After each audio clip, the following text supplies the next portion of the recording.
আসসালামু আলাইকুম। Recipes by village ফুডে সবাইকে স্বাগতম জানিয়ে শুরু করছি আমার আজকের রেসিপি রেজালা। এই রেজালাটি আমি খুব সহজ পদ্ধতিতে আপনাদের সাথে শেয়ার করব। এই রেসিপিটি অবশ্যই আপনাদের ভালো লাগবে। তো চলুন দেখে নিই কী কী লাগছে আমার আজকের এই রেজালার তৈরিতে। রেজালা তৈরি করার জন্য একটি স্পেশাল মশলা তৈরি করে নিব। এর জন্য লাগবে এখানে পেঁয়াজ বেরেস্তা হাফ কাপ, এখানে লাগবে হাফ কাপ টক দই, 10-12টি কাজু বাদাম, আর লাগবে 10-12টি কিশমিশ। এগুলো এখন মিহি করে বেটে নিব। এখানে একটি মিক্সি নিয়েছি, এখানে আমি টক দই দিয়ে দিব।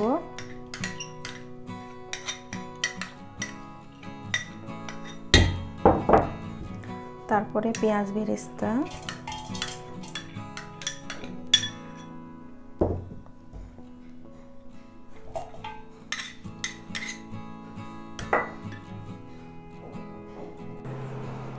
এখানে একটি পাত্র নিয়েছি, এখানে আমি হাফ কাপ তেল দিয়েছি, সরিষার তেল। এখানে দিয়ে দিব 3টা ছোট এলাচ, 2-3 টুকরো দারচিনি, 2টা তেজপাতা, লং আর 2-3টা গোলমরিচ দিয়ে খুব ভালোভাবে ফোড়ন তুলে নিতে হবে 30 সেকেন্ডের মতো। এরপর এখানে আমি 1 কাপ পেঁয়াজ কুচি দিয়ে দিব, দিয়ে ভেজে নিব।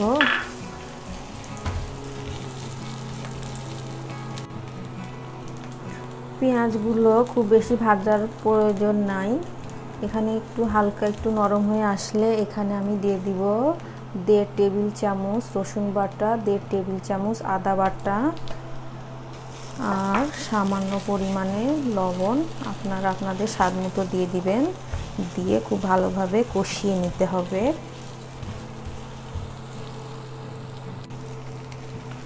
বাটা মশলাগুলো একটু কষিয়ে নেওয়ার পরে সামান্য পরিমাণে পানি দিয়ে দিব যাতে পোড়া না লাগে। এরপর এখানে আমি হলুদের গুঁড়া হাফ চামচ আর মরিচের গুঁড়া 2 চামচ, ঝালটা আপনাদের স্বাদ মতো দিবেন। এখানে জিরা গুঁড়ো 1.5 চামচ আর ধনে গুঁড়ো 1 চামচ দিয়ে দিলাম, দিয়ে খুব ভালোভাবে মিশিয়ে নিব। মশলাটা যাতে পুড়ে না যায় ভালোভাবে কষিয়ে নেওয়ার জন্য এখানে সামান্য পরিমাণে পানি দিয়ে দিব।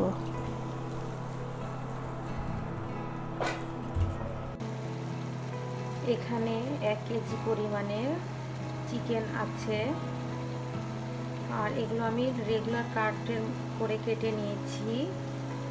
আর মশলা যখন তেল ছেড়ে দিবে সেই পর্যায়ে আমি মাংসগুলো দিয়ে দিব।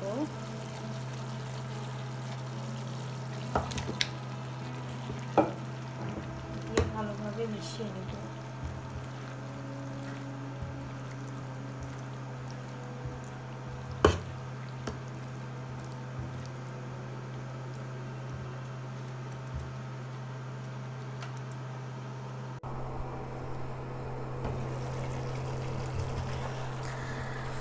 কষিয়ে নেওয়ার পরে এখানে কিছুটা পানি বের হয়ে এসেছে, দেখুন।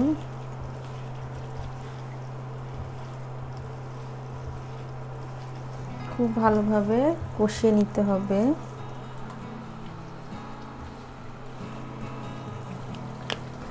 এখন এই পর্যায়ে আমি এখানে হাফ কাপ পরিমাণে পানি দিয়ে দিব মাংসটা খুব ভালোভাবে কষানোর জন্য। দিয়ে ঢাকনা দিয়ে রাখবো আর মাঝে মাঝে একটু উল্টে পাল্টে দিতে হবে।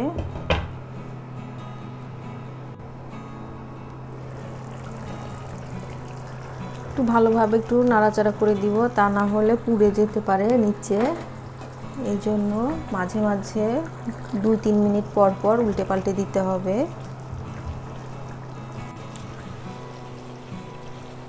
অফ ক্যামেরায় আমি মাংসগুলো চেক করে নিয়েছি, সিদ্ধ হয়ে গেছে। এখন আমি এখানে 4-5টা কাঁচামরিচ দিয়ে দিব শুধুমাত্র সুন্দর একটি ফ্লেভারের জন্য। আর এখানে যে স্পেশাল মশলাটি তৈরি করেছিলাম সেইটা আমি দিয়ে দিব। 1 কাপ পরিমাণে হয়েছে। এখানে আমি কোনো পানি দেইনি, দিয়ে খুব ভালোভাবে মিশিয়ে নেব।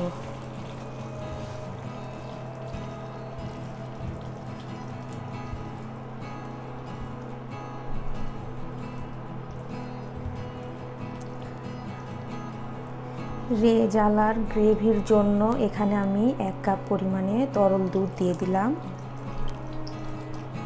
আপনারা চাইলে পানিও দিতে পারেন। খুব ভালোভাবে মিশিয়ে নিব।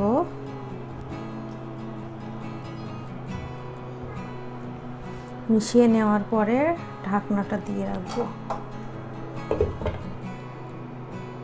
রান্নাটা হয়ে আসলে এখানে আমি 1/2 চা চামচ চিনি দিয়ে দিব। চিনিটা অপশনাল, আপনারা চাইলে নাও দিতে পারেন। আর এখানে দিয়ে দিলাম 1/2 চা চামচ গরম মশলার গুঁড়ো।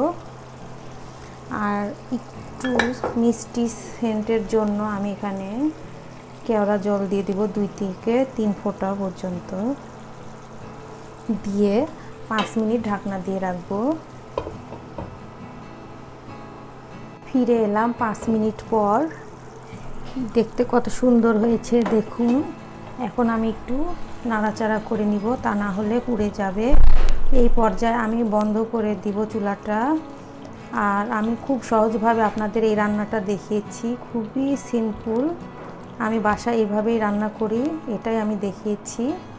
তো এখন আমি চুলাটা অফ করে দিয়ে রাখবো। আমার রান্নাটা হয়ে গেছে। তৈরি হয়ে গেল রেজালা। এই রেজালাটি দেখতে যেমন সুন্দর, খেতেও কিন্তু অসাধারণ হয়ে থাকে।